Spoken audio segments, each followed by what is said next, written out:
Here to talk about this, an outspoken critic of the CDC's policy on Ebola, Dr. Gil Mobley, checking in by telephone. Dr. Mobley, it is so good to have you back here on America's Forum. Thank you. A few technical difficulties with an ice storm here in Springfield, Missouri, but thank you for having me. Lots of big news about this Ebola this weekend. And let's get to it. Your reaction to the head of the UN's Ebola mission saying the disease presents a huge global risk of spreading outside of West Africa.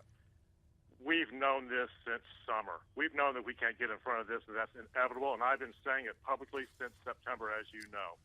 The UN said 2 months ago, quote, either we stop Ebola now or we face an entirely unprecedented situation for which we have no plan, end quote. And the WHO, they were in sync, acknowledging at the same time that to stop this epidemic, we've got to isolate 100% of the cases, not 70, 50, or 20, 100%. So they set a goal. They say in 2 months, by December 1st, if we can't get 70% of them isolated as starters, we're going to be in big trouble. Well, you know what? The WHO announced this weekend that they failed to do even that. They have failed in all 3 countries, and they said 2 months ago, this is an unprecedented situation for which we have no plan. Well, JD, what bothers me even more about the vaccine talk, yes, it mounts an immune response, does the same thing in monkeys, but it lasts for 10 months. We're 99.9% same genome as monkeys. I'm not optimistic. It's false hope.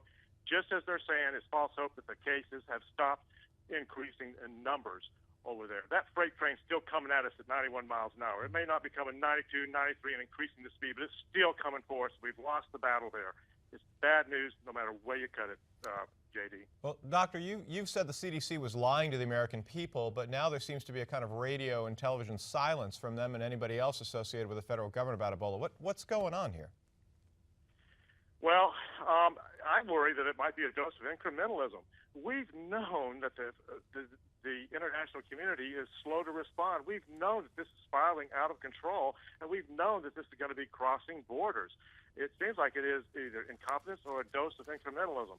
They are slowly getting on board with the airport screening. That seems to be progressing fairly well. Other countries need to follow our suit. The CDC is begrudgingly coming along, but they're slow, and it seems like they just don't want us to know the whole truth at times, frankly.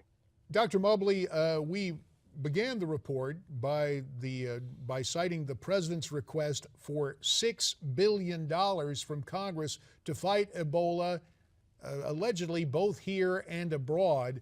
To your way of thinking, we got a couple of minutes left. Is that too much money, too little money? What should Congress be doing, not only with the president's request, but with this threat of Ebola? Give up on the 3 countries where it's at. Let the Sisters of Mercy, let the Mother Teresa's deliver the compassion. We need to beef up the defense in every other country where it's not there. Get the infrastructure, get it to where we can follow contacts. You know, when we've lost the battle, and we don't continue to stay in the arena. Leave that to the Mother Teresa's. But let me tell you something, JD. The Christian churches have pulled out the missionaries. The Assemblies of God have pulled out thousands of people from those 3 countries. So have the Southern Baptists.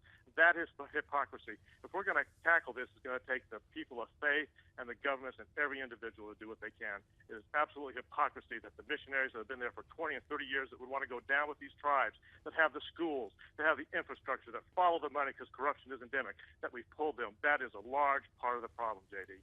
Doctor, do you think that we've learned some lessons from this outbreak?